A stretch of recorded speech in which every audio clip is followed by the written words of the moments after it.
Thermodynamics में अभी तक आपने बोला कि थर्मोडायनामिक्स साइंस की वो ब्रांच है जहाँ पर हम लोग एनर्जी का ट्रांसफॉर्मेशन पढ़ते हैं। उसके बाद आपने कहा कि थर्मोडायनामिक्स की स्टडी हम लोग जनरली क्लोज सिस्टम को लेते हुए करने वाले हैं। क्लोज सिस्टम एक ऐसा सिस्टम होता है जिसके अंदर आपके पास 4 वेरिएबल होते हैं पी वी एस टी, और इनके कोरस्पॉन्डिंग आपके पास 4 थर्मोडायनामिक पोटेंशियल होते हैं H G A you. Potentials और वेरिएबल्स के बीच में रिलेशन हमने मैक्सवेल बॉन्ड स्क्वायर के अंदर पढ़ा। उसके बाद हम लोगों ने कंप्लीट डेरिवेटिव लिखना सीखा, पार्शियल डेरिवेटिव को कैलकुलेट करना सीखा, आइडियल गैस के लिए हमने डायरेक्ट वैल्यूज को भी याद किया। उसके बाद हम लोगों ने पढ़ा कि आपके थर्मोडायनामिक कोएफिशिएंट क्या होते हैं, अल्फा बीटा और गामा को हमने वहां पर देखा। उसके बाद स्टेट फंक्शन को पढ़ा, पाथ फंक्शन को पढ़ा, और with the help of Euler theorem हम लोगों ने स्टेट फंक्शन को स्टेट फंक्शन प्रूव किया। उसके बाद हम लोगों ने पढ़ा हीट कैपेसिटी क्या होता है, फीचर्स ऑफ हीट कैपेसिटी को भी हमने वहां पर देखा।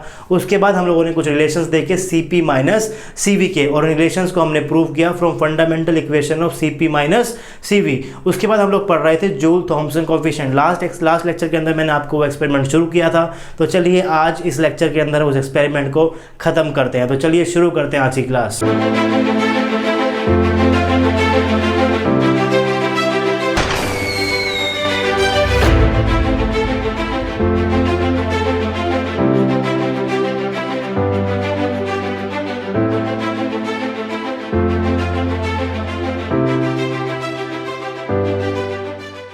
हे guys, this is RJ and welcome to RJ academy. तो हम लोग पढ़ रहे थे जूल थॉम्सन एक्सपेरिमेंट। एक अच्छा खासा एक्सपेरिमेंट था, अच्छा एक्सपेरिमेंट था।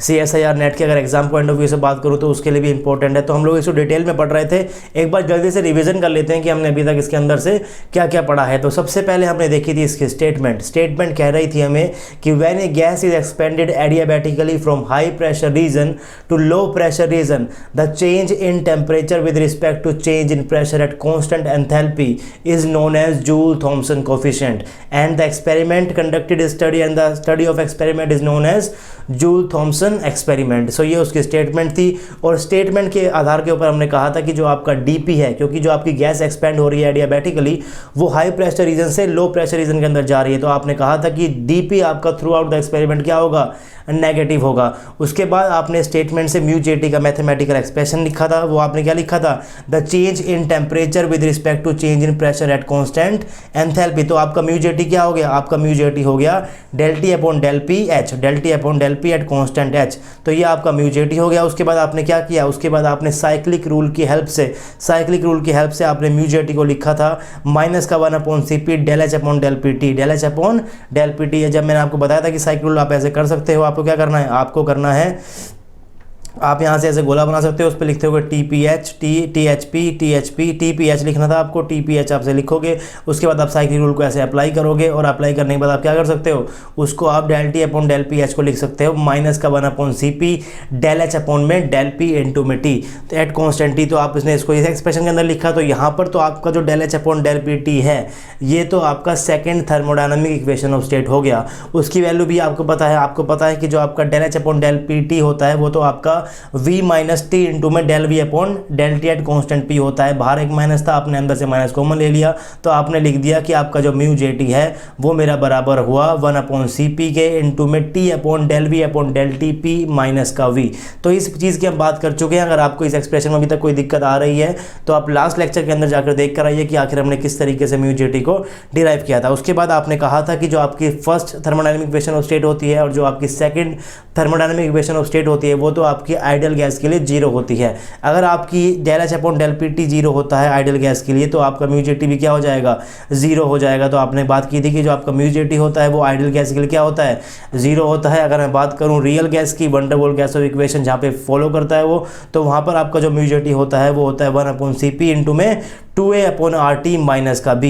उसके बाद हम लोगों ने इन्वर्जन टेम्परेचर के कॉन्सेप्ट को भी सीखा था। इन्वर्जन टेम्परेचर एक ऐसा टेम्परेचर होता है जहाँ पर आपकी रियल गैस आइडियली बिहेव करे, या तो आप ऐसे बोल लो या फिर आप बोल सकते हो जहाँ पर आपका mu J T expression of real gas आपका जीरो हो जाए। इन्वर्जन टेम्परेचर एक ऐसा टेम्परेचर होता है जहाँ पे mu J T expression of wonderful gas off real gas आपका इक्वल टू जीरो हो जाए। तो आपने क्या किया था, आपने 1 अपॉन सी पी इंटू में 2a upon R T I, T I मैं क्यों बोल रहा हूँ, inverse on temperature Ti minus B equal to वो जीरो रखा, आपने कहा कि 1/Cp वो जीरो नहीं हो सकता, दैट मीन्स 2a/RTi माइनस का बी इक्वल टू जीरो होगा। वहाँ से आपने निकाला कि जो आपका Ti था वो तो मेरा 2a/RB था।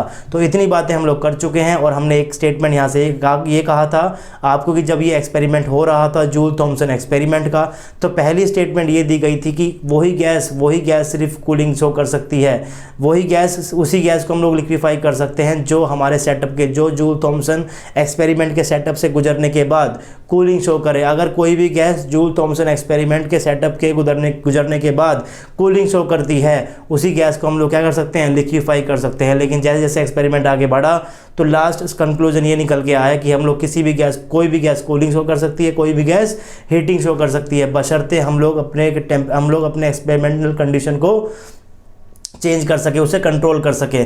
अगर मेरी कोई भी गैस कूलिंग शो कर सकती है, इसका मतलब मैं किसी भी गैस को लिक्विफाई कर सकता हूं। तो चलिए आज हम पढ़ेंगे कि आखिर केस ऑफ कूलिंग क्या है, कब हमारी कूलिंग शो करेगी, कब हमारी गैस हीटिंग को शो करेगी, कब हमारी गैस नीदर हीटिंग और कूलिंग को शो करेगी, उनके बारे में बात करेंगे। और लास्ट में मैं आपको एक चार्ट बना के दूंगा, आपको सिर्फ जूल थॉमसन एक्सपेरिमेंट से वो सिर्फ चार्ट को याद रखना है। अभी तक जो बातें करी है अगर आप उसे भूल भी जाओगे तो कोई फ़र्क नहीं पड़ेगा, लेकिन आपको चार्ट पूरा याद होना चाहिए जो मैं आपको लास्ट के अंदर दूंगा। उसके अंदर भी वही सब लिखा हुआ है जो मैंने अभी तक आपको बोला है। तो चलिए देखते हैं कि कब आपकी कूलिंग हो रही है। अगर आपकी गैस कूलिंग को शो कर रही है, तो इसका मतलब क्या है, इसका मतलब जो आपका फाइनल टेम्परेचर है वो क्या है, लेस देन इनिशियल टेम्परेचर है।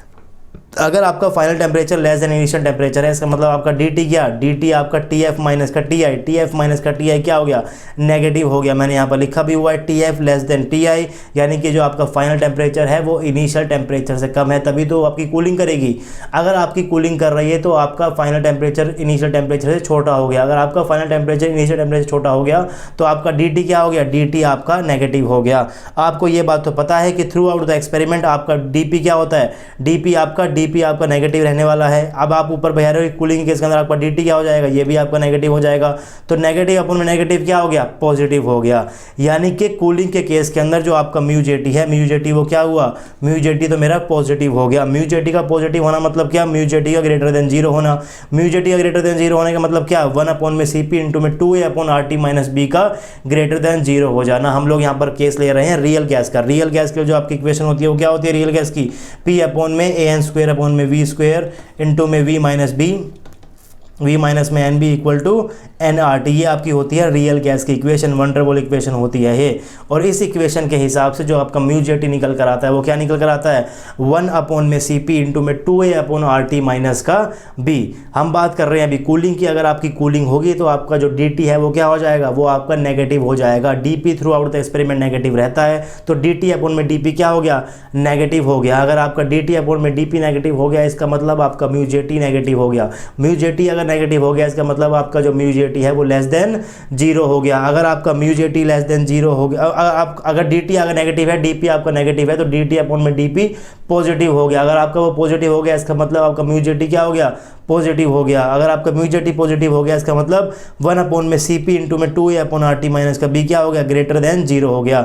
अब आप कह रहे हैं कि जो आपका Cp है वो तो पॉजिटिव होता ही है। अगर ये वाली साइड मेरी पॉजिटिव है, तो मेरी इस साइड को भी क्या होना पड़ेगा, मेरा 2a/RT माइनस b को भी पॉजिटिव होना पड़ेगा, तभी तो पॉजिटिव इंटू में पॉजिटिव क्या आएगा, पॉजिटिव आएगा। इसका मतलब आपका 2a/RT माइनस का b क्या है, ग्रेटर देन जीरो है। a हमेशा पॉजिटिव होता है, b हमेशा पॉजिटिव होता है और t हमेशा पॉजिटिव ही होता है। मैं यहाँ पर एब्सोल्यूट स्केल की बात कर रहा हूँ टेम्परेचर के, यानी कि केल्विन स्केल की बात कर रहा हूँ। पूरी केमिस्ट्री के अंदर जहाँ पर हम लोग टेम्परेचर का यूज़ करेंगे वहाँ पर कौन सा स्केल लेते हैं, केल्विन स्केल लेते हैं। और केल्विन स्केल के अंदर कभी भी आपका टेम्परेचर नेगेटिव के अंदर नहीं जाता, हमेशा क्या रहता है, वो पॉजिटिव रहता है। तो आपका टी हमेशा पॉजिटिव रहने वाला है, ए हमेशा पॉजिटिव होता ही है, बी हमेशा पॉजिटिव होता ही है।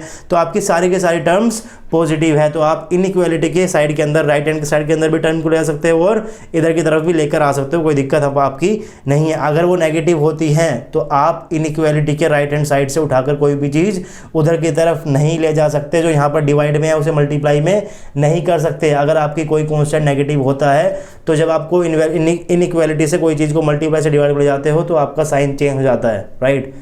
हालांकि इस केस के अंदर ऐसा नहीं है, यहाँ पर सिर्फ पॉजिटिव ही है, तो यहाँ पर आप ले सकते हो। बाकी अगर आपको बेसिक मैथमेटिक्स आती है तो बेसिक मैथमेटिक्स का यूज़ करते हुए आप लोग इनइक्वालिटी के साइन से कोई चीज़ यहाँ पर डिवाइड के अंदर है, उसको जब आप मल्टीप्लाई में लगाओगे इधर की तरफ, अगर वो चीज़ नेगेटिव है तो जब वो इधर की तरफ जाएगी तो वो इनइक्वालिटी का साइन को चेंज कर देगी। हालांकि अब चीज़ को छोड़ दो, आप इसको भूल जाओ। इस वाले केस के अंदर आपकी क्या है, सारी की सारी चीज़ पॉजिटिव है, तो आप इजीली कर सकते हो। आपका क्या है, आपका 2a/RT क्या हो गया, 2a/RT माइनस का b क्या है, ग्रेटर देन 0 है। इसका मतलब 2a/RT क्या है, ग्रेटर देन b है, यानी कि जो आपका t है, यानी कि जो आपका t है वो क्या है, t है जो आपका वो क्या हो गया, वो आपका हो गया 2a/RT से 2a/RT से छोटा हो गया आपका जो 2a, हाँ आपका जो t है वो क्या हो गया 2a/RT से छोटा हो गया। मैंने नेक्स्ट पेज के अंदर वो लिखा भी हुआ है, जो आपका t है वो क्या हो गया 2a/RB से छोटा हो गया। 2a/RB क्या होता है, 2a/RB तो मेरा होता है इन्वर्जन टेम्परेचर, ये तो मेरा Ti होता है। इसके एक्सप्रेशन की बात हम लोगों ने लास्ट क्लास के अंदर करी थी कि ये आपका क्या होता है, इन्वर्जन टेम्परेचर होता है, यानी कि आपका t क्या हो गया, इन्वर्जन टेम्परेचर से छोटा टेम्परेचर हो गया। तो इस चीज़ की हम लोग बात कर रहे हैं। अब देखते हैं इसका मतलब क्या है। T जो है, ये जो आपका T है ये क्या है, ये जिस टेम्परेचर के ऊपर आप लोग क्या कर रहे हो, एक्सपेरिमेंट कर रहे हो। Ti आपका क्या है, Ti आपका है इन्वर्जन टेम्परेचर, यानी कि वो प्रॉपर्टी होती है किसी भी गैस की। इन्वर्जन टेम्परेचर क्या होता है, 2a/RB होता है। तो A क्या होती है, गैस की प्रॉपर्टी होती है, B क्या होती है, गैस की प्रॉपर्टी होती है। A मतलब कितना फोर्स ऑफ एक्सट्रैक्शन है, B मतलब कितना एक्सक्लूड वॉल्यूम है मॉलिक्यूल्स का। तो A और B आपकी कुल मिलाकर क्या होती है, गैस की प्रॉपर्टी होती है। तो अगर आपको गैस की प्रॉपर्टी पता है तो आपको पता है कि उस गैस का T इन्वर्जन क्या है, उसका इन्वर्जन टेम्परेचर क्या है, तो वो आपको मालूम होगा। अगर आपका जो एक्सपेरिमेंटल टेम्परेचर है, अगर आपका एक्सपेरिमेंटल टेम्परेचर यानी कि T है, अगर वो आपका इन्वर्जन टेम्परेचर से छोटा है, इसका मतलब क्या है, आपकी गैस क्या कर रही है, आपकी गैस कूलिंग को शो कर रही है। और मैं यहाँ पर लिखा हुआ है कि most gases have inversion temperature greater than room temperature, यानी कि जो अगर मैं अपने एक्सपेरिमेंट को रूम टेम्परेचर के ऊपर लगा रहा हूँ तो जितनी भी आपके पास गैसेज होती है लगभग उन सभी गैसेज का जो इन्वर्जन टेम्परेचर होता है वो क्या होता है, ग्रेटर देन रूम टेम्परेचर होता है, ग्रेटर देन 25 डिग्री सेल्सियस होता है। तो अगर उनका इन्वर्जन टेम्परेचर बड़ा होता है, इसका मतलब हर एक केस के अंदर उनका Ti क्या होगा, हमारे T से बड़ा होगा। अगर Ti मेरा T से बड़ा हुआ तो उस केस के अंदर तो आपकी गैस क्या शो कर रही है, वो तो कूलिंग शो कर रही है। अगर वो कूलिंग शो कर रही है तो आप उसको लिक्विफाई कर सकते हो। तो मैंने यहाँ लिखा हुआ है most gases have inversion temperature greater than room temperature and hence they can show cooling when they pass through JT experiment. अगर वो कूलिंग शो कर रही है तो आप उसको लिक्विफाई कर सकते हो। जो हीटिंग करती है उसको भी लिक्विफाई कर पाओगे, बशर्ते आप अपनी एक्सपेरिमेंटल कंडीशन को चेंज कर सको, उसकी भी हम लोग अभी बात कर रहे हैं। तो मैंने यहाँ लिखा हुआ है मोस्ट ऑफ द गैसेज, तो कौन सी गैस का इन्वर्जन टेम्परेचर कम होता है रूम टेम्परेचर से, आपका हाइड्रोजन कम होता है, हीलियम का भी कम होता है। तो उसकी बात भी अभी करते हैं केस ऑफ हीटिंग के अंदर। अब बढ़ते हैं केस ऑफ हीटिंग। अगर मेरी केस ऑफ हीटिंग है, इसका मतलब क्या, जो आपका फाइनल टेम्परेचर है वो इनिशियल टेम्परेचर से क्या है, बड़ा है, यानी कि आपका TF जो है वो ग्रेटर देन Ti है। अगर TF ग्रेटर देन Ti है दैट मीन्स आपका जो DT है वो क्या हो गया, पॉजिटिव हो गया। उसके बाद आपको पता है कि जो आपका μJT होता है, μJT तो आपका ∆T अपॉन में ∆P एट कॉन्स्टेंट H होता है। ∆T है ये मेरा क्या है, ये तो मेरा पॉजिटिव है। ∆P आपका थ्रू आउट द एक्सपेरिमेंट क्या रहेगा, नेगेटिव रहेगा। पॉजिटिव अपॉन में नेगेटिव क्या हो गया, नेगेटिव हो गया। तो ये मेरा क्या निकल कर आ गया, नेगेटिव निकल कर आ गया। μJT का नेगेटिव होना, इसका मतलब क्या, इसका मतलब 1 अपॉन में Cp इंटू में 2a/RT माइनस b का नेगेटिव होना, b का लेस देन 0 होना। इसका लेस देन 0 होने का मतलब क्या, 2a/RT माइनस b का लेस देन 0 होना। उसके बाद मैं b को उधर ले जाऊंगा तो 2a/RT लेस देन b हो गया। उसके बाद आप बोल सकते हो 2a/RB less than equal to T। T मेरा क्या था यहाँ पर, जिस टेम्परेचर के ऊपर मैं अपने एक्सपेरिमेंट को कर रहा हूँ। तो ये क्या है, 2a/RB ये हो गया इन्वर्जन टेम्परेचर। तो इस वाले केस के अंदर आपका क्या निकला, Ti less than room temperature, यानी कि Ti लेस देन T।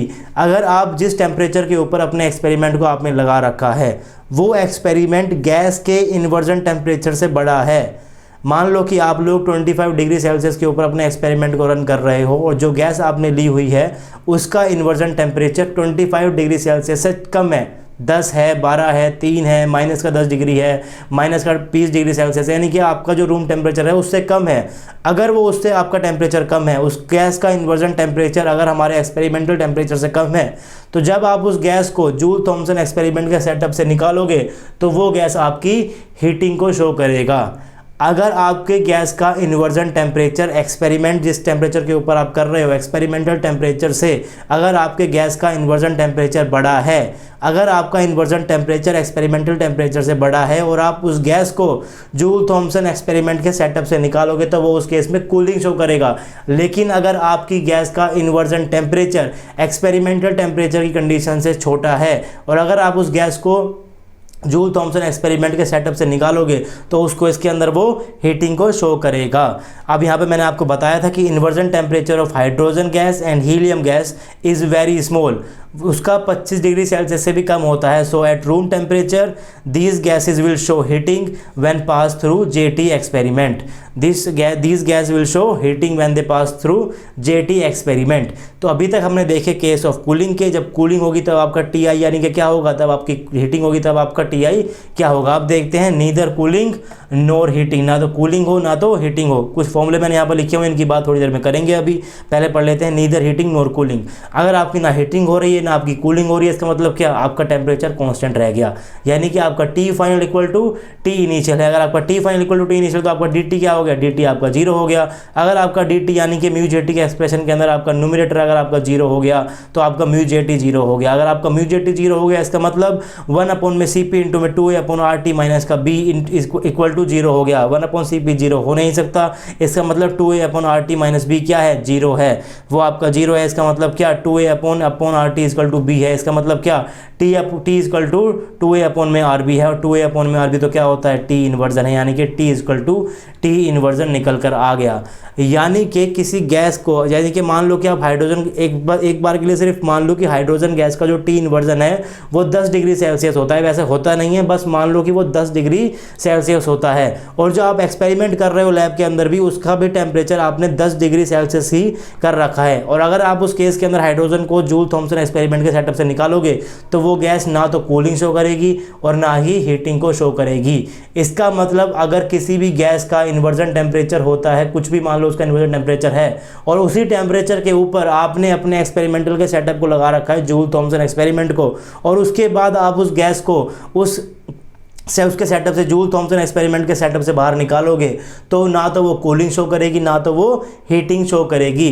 अगर आपका जो एक्सपेरिमेंटल टेम्परेचर है, अगर आपका जो एक्सपेरिमेंटल टेम्परेचर है वो इन्वर्जन टेम्परेचर से क्या रहा, छोटा रहा, मान लो कि आपकी जो गैस है उसका इन्वर्जन टेम्परेचर ज़्यादा है और जो आप एक्सपेरिमेंटल कंडीशन है उसका टेम्परेचर कम है, तो आपकी गैस कूलिंग शो करेगी। लेकिन अगर आपकी जो गैस है उसका इन्वर्जन टेम्परेचर आपके एक्सपेरिमेंट टेम्परेचर से कम है और उसके बाद अगर आप उस गैस को निकालोगे जूल थॉमसन सेटअप से तो वहाँ पर वो गैस हीटिंग शो करेगी। तो अभी तक आपने बोला कि अगर आपका T I greater than T है तो आपका कूलिंग होगा, T I less than T है तो आपका हीटिंग होगा, T I equal to T है तो आपका ना तो हीटिंग होगी ना तो कूलिंग होगी। यहाँ पर जो मेरा टी है वो क्या है, एक्सपेरिमेंटल कंडीशन का टी है, और टी आई क्या है, वो मेरी गैस की प्रॉपर्टी है। तो इन्वर्जन टेम्परेचर की हमने बात की 2a अपॉन में आर बी। तो अगर आपको इन्वर्जन टेम्परेचर पता है तो आपको कुछ थोड़ी बहुत फॉर्मूलेज हैं और भी पता होने चाहिए, जैसे कि क्या, टी बी इक्वल टू क्या होता है, a अपॉन में आर बी होता है, टी सी इक्वल टू क्या, 8a अपॉन में 27 आर बी होता है, पी सी आपका क्या होता है, a अपॉन में 27 आर बी, और आपका जो वी सी होता है वो क्या होता है, 3b, ये आपका वी सी होता है। इन सब चीज़ों के बारे में आपने पढ़ा भी होगा। टी बी आपका बॉयल्स टेम्परेचर है, टी सी आपका क्रिटिकल टेम्परेचर है, पी सी आपका क्रिटिकल प्रेशर है, पी सी आपका क्रिटिकल वॉल्यूम है। इन सब के बारे में आपने पढ़ा है, लेकिन आपके इनके फॉर्मूले को भी एक बार अपने दिमाग से निकालो ताकि ये चीज़ें भी आपको याद रहे। एग्जाम के अंदर पूछा गया है, गेट के अंदर आपसे क्वेश्चन पूछा गया है कि आपको बताना है ऑर्डर किसका, टी आई का, टी बी का और टी सी का, कौन सा छोटा होता है कौन सा बड़ा होता है। आपको इसको ऑर्डर अरेंज करना था इंक्रीजिंग ऑर्डर के अंदर।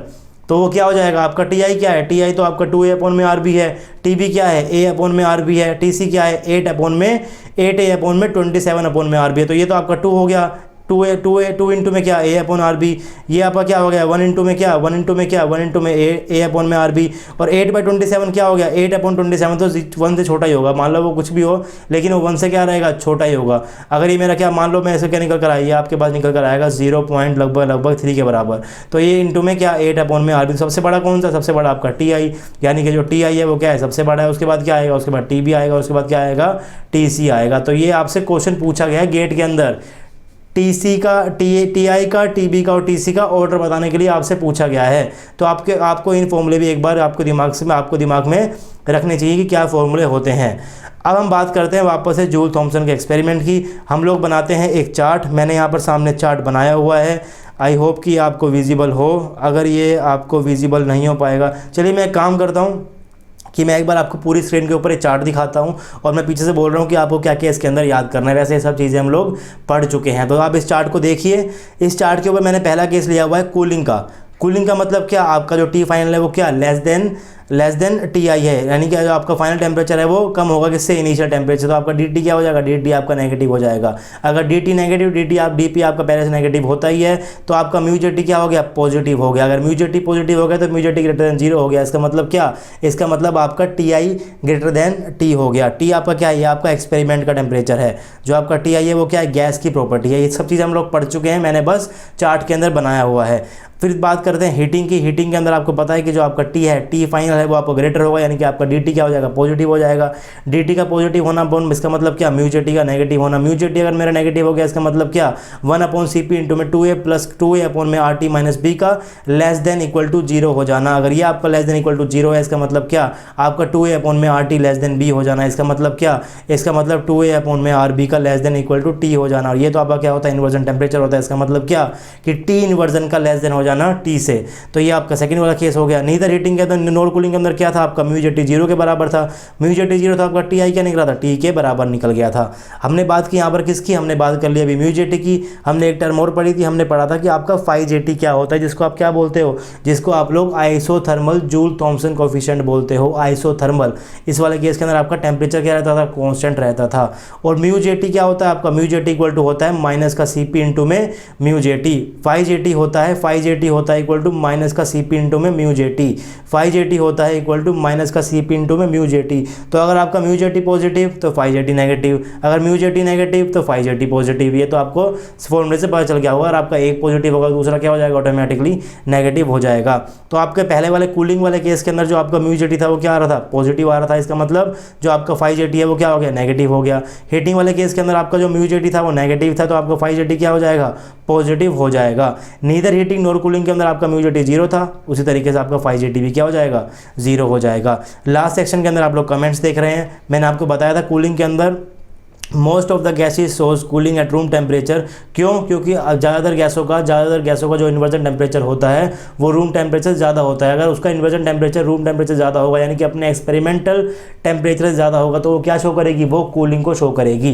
उसमें मैंने लिखा हुआ है कि hydrogen and helium show cooling at very low temperature, at very low temperature. इसकी बात अभी थोड़ी देर में करने वाले हैं कि आपकी हाइड्रोजन गैस और हीलियम गैस कूलिंग कब शो करेगी, तो वो शो करेगी एट वेरी लो टेम्परेचर। इसकी बात करते हैं कि आखिर ऐसा क्यों होगा। और उसके बाद मैंने आपको हीटिंग वाले गैस के अंदर बताया था कि जो आपकी हाइड्रोजन गैस और हीलियम गैस है वो क्या करेंगी, हीटिंग शो करेगी, क्योंकि जो इनका जो इन्वर्जन टेम्परेचर होता है वो रूम टेम्परेचर से छोटा होता है, राइट। तो ये क्या करेंगी, हीटिंग को शो करेंगे एट ऑर्डिनरी टेम्परेचर।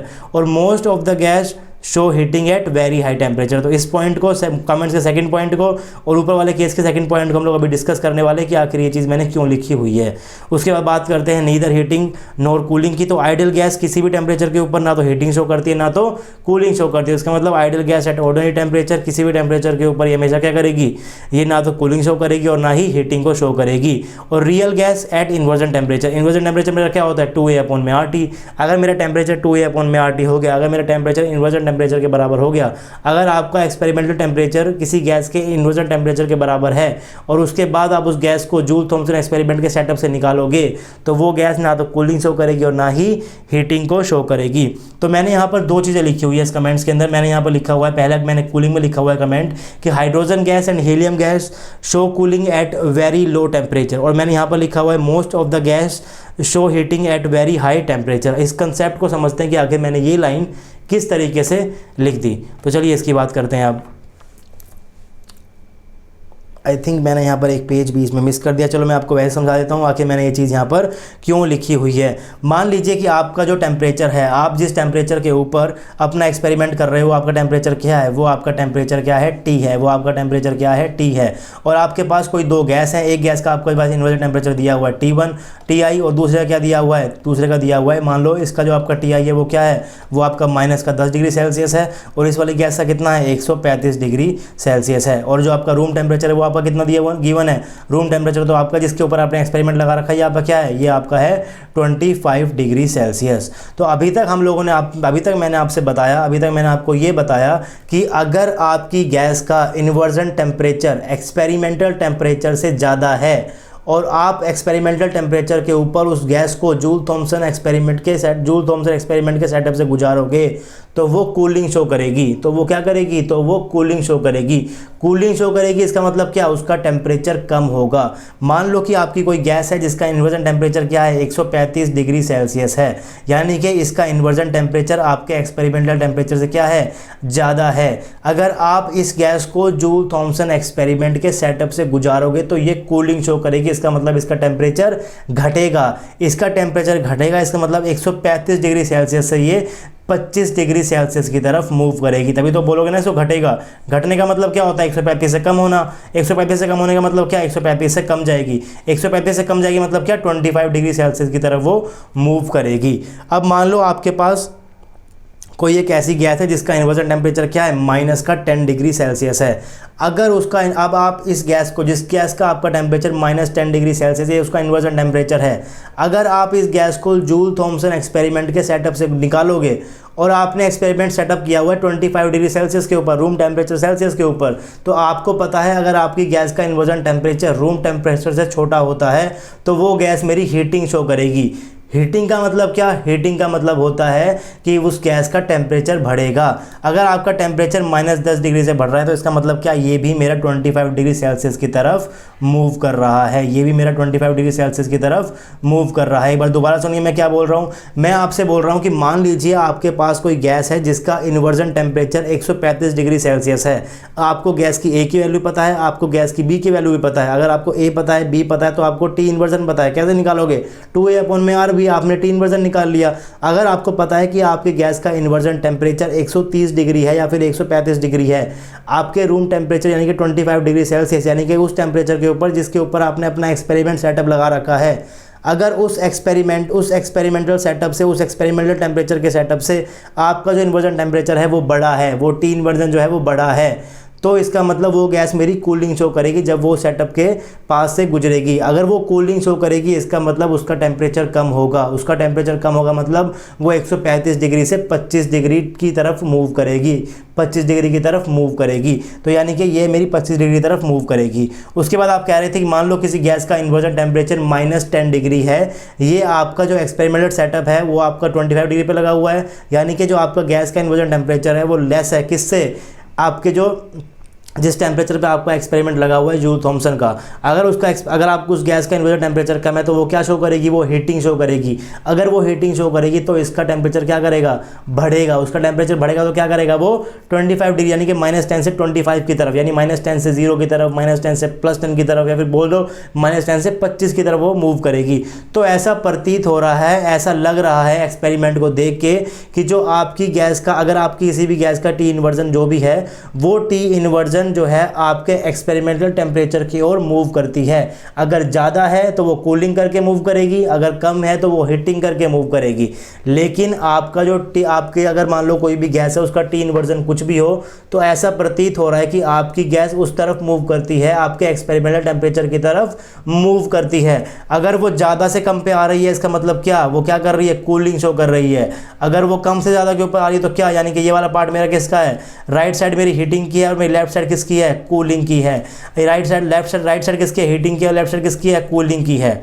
अब मेरी बात को ध्यान से सुनना। मान लो आप चाहते हो कि जो आपका जो टी इन्वर्जन है ये 135 डिग्री सेल्सियस है। इस गैस का टी इन्वर्जन क्या है, 135 डिग्री सेल्सियस है। अगर आपने 25 डिग्री के ऊपर लगा रखा है तो आपकी ये गैस क्या कर रही है, कूलिंग को शो कर रही है। और आपको पता है कि जो आपकी गैस का टेम्परेचर, ये अप्रोच किसकी तरफ जाता है, ये जाता है जिस टेम्परेचर के ऊपर आपने एक्सपेरिमेंट लगा रखा है। तो मान लो कि आपने जो अपना एक्सपेरिमेंट है वो लगा दिया 150 डिग्री सेल्सियस के ऊपर, तो आप क्या बोलोगे, आप बोलोगे जो आपको पता है कि जो आपका टी इन्वर्जन है वो तो एक्सपेरिमेंटल टेम्परेचर की तरफ मूव करता है, यानी कि वो 135 से 150 की तरफ मूव करेगा। अगर वो 135 से 150 की तरफ मूव करेगा, इसका मतलब वो क्या शो कर रही है, वो हीटिंग शो कर रही है। आपने सिर्फ अपनी एक्सपेरिमेंटल कंडीशन को चेंज किया। आपने पहले 25 डिग्री सेल्सियस के ऊपर लगा रहा था तो वो टी इन्वर्जन उसका 135 था तो वो 25 की तरफ आ रहा था। इसका मतलब क्या, उसका टेम्परेचर डिक्रीज हो रहा था। अगर उसका टेम्परेचर डिक्रीज हो रहा है यानी कि वो कूलिंग शो कर रही है। आपने क्या किया, अपने एक्सपेरिमेंट टेम्परेचर को 25 की जगह 150 कर दिया। इन्वर्जन टेम्परेचर आपका रह गया 135, पहले क्या था 25 था तो 135 से 25 तरफ इधर आ रही थी तो वो कूलिंग शो कर रही थी। आपने क्या किया, एक्सपेरिमेंट को 25 की जगह क्या कर दिया, 150 के ऊपर लगाई तो वो कहाँ मूव करेगी, उधर की तरफ मूव करेगी। ऐसा प्रतीत हो रहा है कि गैस अपने इन्वर्जन टेम्परेचर से एक्सपेरिमेंटल के टेम्परेचर की तरफ मूव करती है। अगर इन्वर्जन टेम्परेचर से एक्सपेरिमेंटल टेम्परेचर की तरफ मूव करेगी तो आप देखते ही बता दोगे कि उसका टेम्परेचर कम हो रहा है कि ज़्यादा हो रहा है। अगर किसी गैस का टेम्परेचर 135 डिग्री का है, अगर आपने एक्सपेरिमेंट लगाया 25 की तरफ तो 135 से 25 पे जाएगा। अगर आपने एक्सपेरिमेंट लगाया 50 की तरफ तो 135 से 50 की तरफ आएगा। आपने एक्सपेरिमेंट लगाया 70 के ऊपर तो वो 135 70 के ऊपर आएगा। आपने एक्सपेरिमेंट लगाया 150 के ऊपर तो वो 135 से 150 की तरफ जाएगा। आपने एक्सपेरिमेंट लगाया 200 के ऊपर तो वो 135 से 200 के ऊपर जाएगा। इस चीज़ को समझने की कोशिश करो कि ऐसा प्रतीत हो रहा है कि अगर आपकी गैस का इन्वर्जन टेम्परेचर जो भी है वो एक्सपेरिमेंटल टेम्परेचर की तरफ मूव करता है। तो आपने जैसे ही एक्सपेरिमेंटल कंडीशन को चेंज किया, आपकी गैस ने इधर कूलिंग दिखाई थी। आपने जैसे ही एक्सपेरिमेंटल कंडीशन को चेंज किया, उस गैस ने यहाँ पर क्या दिखानी शुरू कर दी, हीटिंग दिखानी शुरू कर दी। तो कोई भी गैस हीटिंग शो कर सकती है, कोई भी गैस कूलिंग शो कर सकती है, बशर्ते आप अपनी एक्सपेरिमेंटल कंडीशन को आप अपनी एक्सपेरिमेंटल कंडीशन को कंट्रोल कर सको।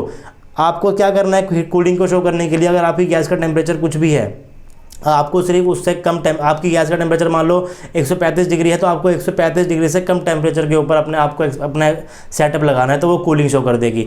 उससे ज़्यादा पे लगा दोगे तो वो हीटिंग शो कर देगी। इतनी चीज़ आपको बस याद रखनी है इस एक्सपेरिमेंट से। और आपको जो मैंने चार्ट दिखाया था आपको वो चार्ट याद रखना है। आपका जो जूल थॉमसन एक्सपेरिमेंट है ये लगभग सारे हो गए। तो यहाँ से क्वेश्चन किस टाइप के आएंगे, क्वेश्चन आपके आ सकते हैं कि आपको कोई भी गैस दे देगा, आपको 3-4 गैस दे देगा, आपको उसकी ए की वैल्यू दे देगा, आपको उसकी बी की वैल्यू दे देगा और आपसे पूछ लेगा कि कौन सी गैस कूलिंग शो करेगी और कौन सी गैस हीटिंग शो करेगी एट 70 डिग्री सेल्सियस, या फिर आपको वो कोई भी टेम्परेचर दे देगा। तो आपको वहाँ आपको उसको कैसे करना है, आपको हर एक गैस के लिए क्या निकालना है, टीआई निकालना है। मान लो क्वेश्चन के अंदर आपको दिया गया, आपके पास कोई 4 गैस दी गई, ए दी गई, बी दी गई, सी दी गई और डी दी गई। आपको इन सब की ए की वैल्यू और बी की वैल्यू गिवन है, ए की वैल्यू और बी की वैल्यू सभी गैसों की गिवन है। और आपको बोला गया है कि आपने जूल थॉमसन एक्सपेरिमेंट को सेटअप किया और आप 70 डिग्री सेल्सियस के ऊपर इसको कर रहे हो, तो कौन सी गैस आपकी हीटिंग शो करेगी, कौन सी गैस आपकी हीटिंग शो करेगी। हीटिंग कब शो करती है, जब आपका टेम्परेचर बढ़ता है, जब आपका टेम्परेचर बढ़ता है। ठीक है, आप मान लो कि आपने यहाँ से इन्वर्जन टेम्परेचर निकाला, आपने टीआई इसके लिए भी निकाला, आपने टीआई ऊपर वाले के टीआई ए के लिए भी निकाला, टीआई बी के लिए भी निकाला, टीआई इसके लिए भी निकाला। तो आपकी जो गैस हीटिंग शो करेगी, मान लो ए गैस का टीआई निकल कर आया 90 डिग्री सेल्सियस, इसका निकल कर आया टीआई 65 डिग्री सेल्सियस, इसका टीआई निकल के आया 55 डिग्री सेल्सियस और इसका टीआई क्या निकल कर आया, इसका टीआई निकल कर आया 30 डिग्री सेल्सियस। तो ये आपने टीआई निकाल लिया। कैसे निकाला टीआई, 2A/RB के फॉर्मूले को लगाकर। ए आपको पता है, बी आपको पता है, कॉन्स्टेंट वैल्यू होती है, आपको गिवन होगी, कोई दिक्कत नहीं है इसको। तो आपने टीआई को भी इजीली निकाल लिया। अब आपको ये पता है कि जो आपका इन्वर्जन टेम्परेचर है वो मेरा एक्सपेरिमेंटल टेम्परेचर की तरफ मूव करेगी गैस, यानी कि आपका 30 से कहाँ जाएगी, 30 से 70 डिग्री की तरफ जाएगी। यानी कि टेम्परेचर क्या हो रहा है, बढ़ रहा है। अगर टेम्परेचर बढ़ रहा है तो इसका मतलब क्या, हीटिंग शो करेगी। यहाँ पे क्या जाएगी, 55 से कहाँ जाएगी, 70 की तरफ, यानी कि टेम्परेचर क्या हो रहा है, बढ़ रहा है। टेम्परेचर अगर बढ़ रहा है तो क्या मतलब, हीटिंग शो करेगी। अगर आपका टेम्परेचर 65 डिग्री सेल्सियस तो कहाँ जाएगा, वो जाएगा एक्सपेरिमेंटल की तरफ, यानी कि 70 की तरफ। टेम्परेचर क्या हो रहा है, बढ़ रहा है, यानी कि वो क्या करेगी, वो आपकी हीटिंग को शो करेगी। अगर आप 90 डिग्री की बात करो तो 90 डिग्री से वो कहाँ पे जा रहेगा, 70 की तरफ जाएगा, क्योंकि आपका जो इन्वर्जन टेम्परेचर, ऐसा प्रतीत हो रहा है कि वो इन्वर्जन टेम्परेचर एक्सपेरिमेंटल टेम्परेचर की तरफ मूव करता है।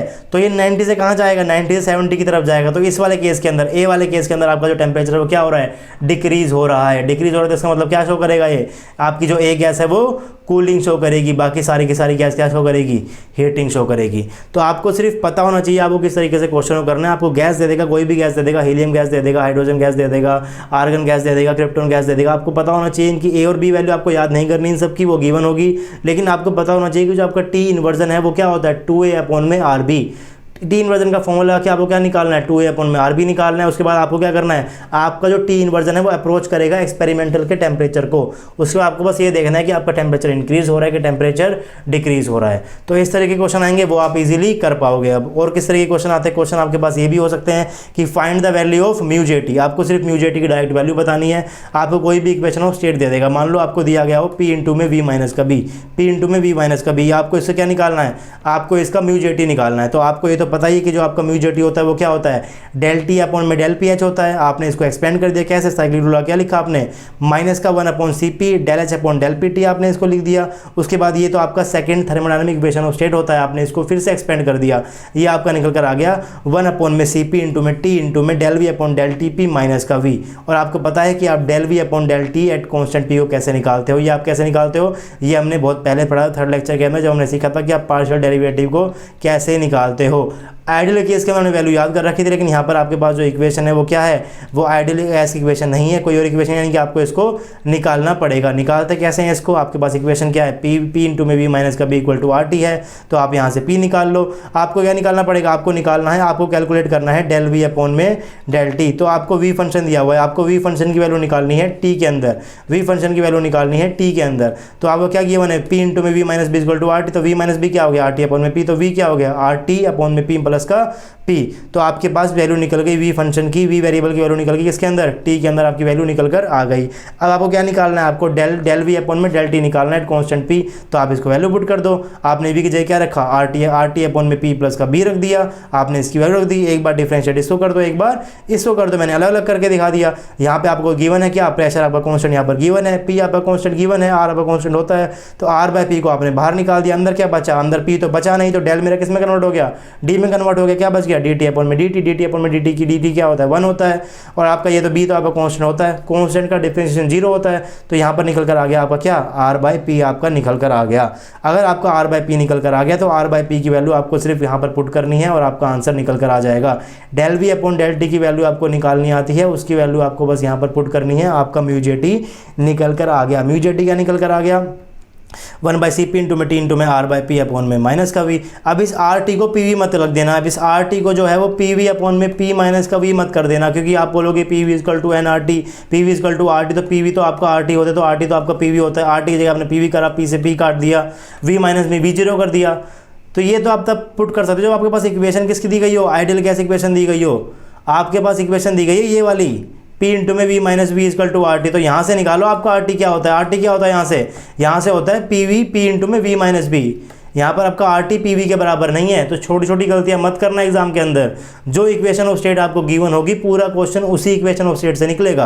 तो यहाँ पर आपका RT क्या हो गया, P इंटू में V इंटू V माइनस का B हो गया, P से P कट गया, क्या बचा आपके पास अंदर, V माइनस का B माइनस का V से V कट गया, क्या आंसर आ गया, माइनस का B अपॉन Cp आंसर आ गया। तो अगर आपके पास एग्जाम में क्वेश्चन आएगा कि आपको μJT की वैल्यू निकालनी है और आपके पास इक्वेशन दी गई है तो आप आराम से उसको निकाल सकते हो। लेकिन अगर स्टूडेंट मेरे जैसा नालायक होगा तो वो इसको इस तरीके से निकालेगा। वो क्या करेगा, वो μJT को इस तरीके से लिखेगा, फिर इसको ऐसे करेगा, फिर वो del V upon del TP को निकालेगा, del V upon del PT की वैल्यू को इसके अंदर पुट करेगा, फिर वो μJT को कैलकुलेट करेगा। तो अगर स्टूडेंट मेरे जितना नालायक हुआ तो वो ऐसे करेगा। लेकिन आप लोग तो होशियार हो। आप लोग होशियार कैसे हो, आप तो इक्वेशन को देखते ही बोल दोगे क्या, ये इक्वेशन तो मेरी reduce form of van der Waals gas है। वंडरवॉल गैस इक्वेशन क्या होती है, P अपॉन में A अपॉन में V स्क्वायर इंटू में V माइनस का B इक्वल टू क्या, RT। ये आपके पास क्या होती है, ये आपके पास वंडरवॉल गैस इक्वेशन होती है। अगर मैं A को 0 कर दूं तो आपकी इक्वेशन 1 आ जाएगी, B को 0 कर दूं तो इक्वेशन 2 आ जाएगी। इनको हम क्या बोलते हैं, इनको हम बोलते हैं reduced form of van der Waals gas equation. आपके जैसा होशियार लड़का तो देखते ही पहचान लेगा कि जो आपको इक्वेशन गिवन है वो तो reduce form of wonder wall equation given है, और आपको रिड्यूस फॉर्म ऑफ आपके वो वंडर वॉल गैस के लिए तो आपको म्यू जे टी की वैल्यू क्या पता है, आपको तो पता है, वो तो मेरी क्या होती है 1/Cp इंटू में 2a/RT माइनस का b होती है, ये तो आपको पता है। अब मेरी पहली इक्वेशन के अंदर क्या है, पहली इक्वेशन के अंदर आपका a 0 है, तो आपके म्यू जे टी के अंदर भी आप इस a को 0 कर दो, a को 0 कर दो मतलब क्या 2a/RT 0, इस पूरे को 0 कर दो, क्या निकल कर आया म्यू जे टी निकल कर आ गया माइनस का b/Cp। आपने इतना, मेरे जैसा नालायक स्टूडेंट इतना बड़ा करेगा, बड़ा करने के बाद क्या निकालेगा माइनस का b/Cp। आप तो समझदार हो, आप क्या करोगे, आपको पता है reduce form wonder wall equation है, तो आपने म्यू जे टी के एक्सप्रेशन के अंदर a को 0 कर दिया क्योंकि इक्वेशन में a 0 था। तो अब देखते हैं दूसरे इक्वेशन को कैसे करोगे।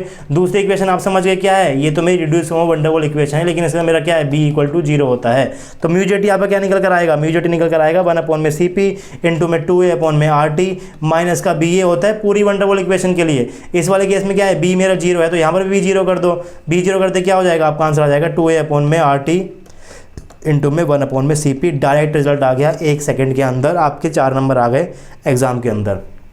तो अगर आपके पास आइडल गैस गिवन होगी तो आपका म्यू जे टी 0 हो गया, वंडर वॉल गिवन होगी आपको वैल्यू याद है, reduce form wonder wall equation होगी तो आपको सिर्फ a की जगह 0 या b की जगह 0 करना है। कोई और इक्वेशन ऑफ स्टेट होगी तो आपको del v/T निकालना है, वो भी आप इजीली निकाल लोगे। उसके बाद आपको म्यू जे टी के अंदर आपको वैल्यू को पुट करना है, वो भी आपका निकल कर आ जाएगा।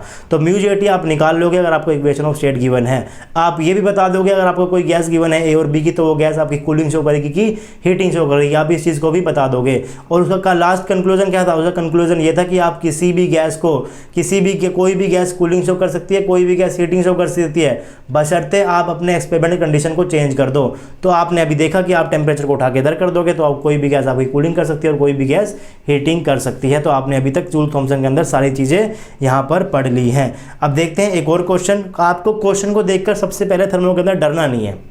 अगर आपके पास कोई ऐसा क्वेश्चन आता है जो आपने पढ़ा नहीं है तो उसको देख के भी डरो मत, वो क्वेश्चन बहुत इजी है। जैसे कि मिस अगला क्वेश्चन मैंने लिखा हुआ है यहाँ पे, नेक्स्ट क्वेश्चन क्या लिखा हुआ मैंने, what is the relation between inversion temperature and alpha. अब आप बोलोगे इन्वर्जन टेम्परेचर तो मैंने जूल थॉमसन कोएफिशिएंट के अंदर पढ़ा था, जूल थॉमसन एक्सपेरिमेंट मैंने पढ़ा था इन्वर्जन टेम्परेचर को, लेकिन वहाँ पर मैंने अल्फा को नहीं पढ़ा, तो मैं रिलेशन कैसे निकालूंगा। तो अभी से डरो मत, आपको जो जितना पता है आप एक बार पहले उतना लिखो कि आपको पता क्या क्या है। आपको ये पता है कि जो आपका अल्फ़ा होता है उसका नाम क्या होता है, अल्फ़ा तो आपका होता है आइसोबारिक थर्मल एक्सपेंसिविटी, ये आपका क्या होता है, ये आपका अल्फ़ा होता है।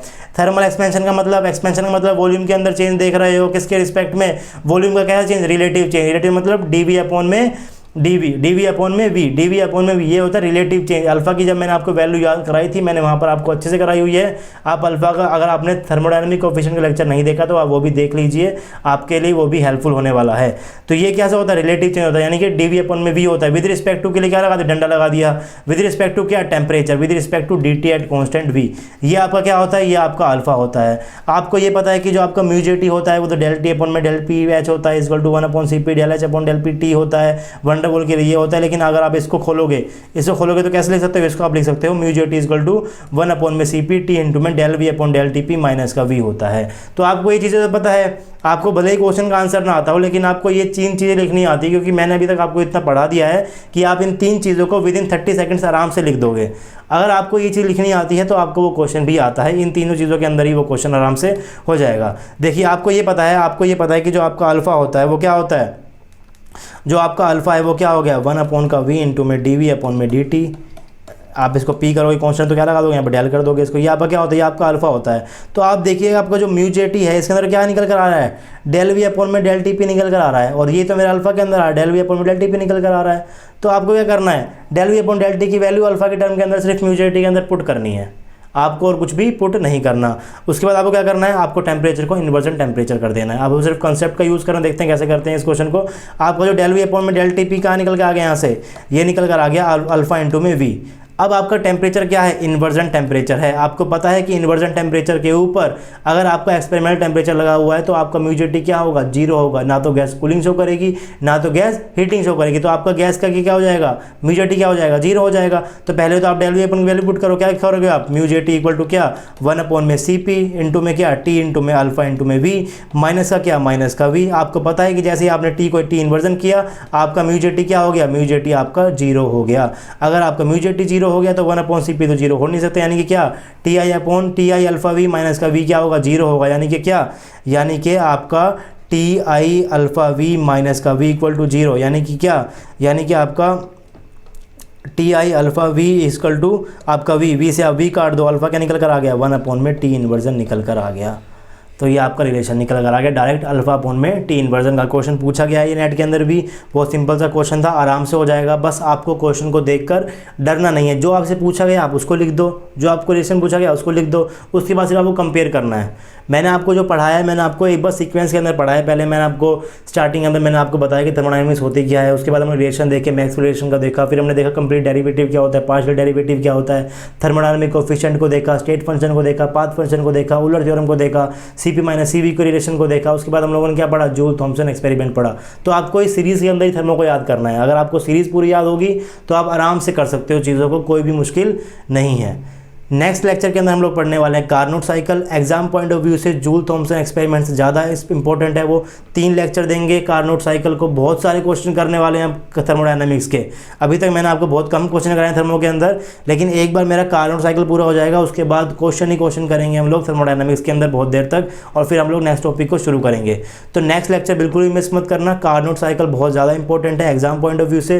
हर साल क्वेश्चन आते हैं उसके अंदर से, क्वेश्चन यहाँ से भी पूछ सकता है आपसे, वो म्यूजेटिक एक्सप्रेशन पूछ सकता है, गैस की AB की वैल्यू पूछ के पूछ सकता है कि हीटिंग शो करेगी, कूलिंग शो करेगी।